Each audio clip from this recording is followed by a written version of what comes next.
Did you ever want to rotate by any chance? If yes, then fear not, I have something that is just right for you. I'm working on a game which does not really have a name yet. It's just top-down shooter. And in case you did not read the title of this video, this is gonna be the first devlog for this game, so let's go.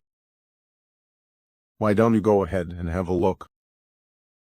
Very fulfilling gameplay, isn't it? No, it's not. Are you dumb? There isn't even anything to do. And if you expected me to magically cut everything in real quick, you expected the wrong way. Stupid circles.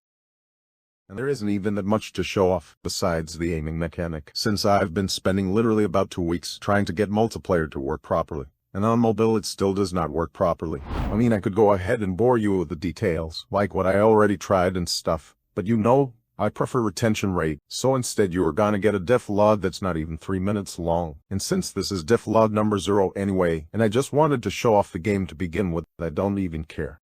You are now free to click on whatever video it is showing you here. Bye.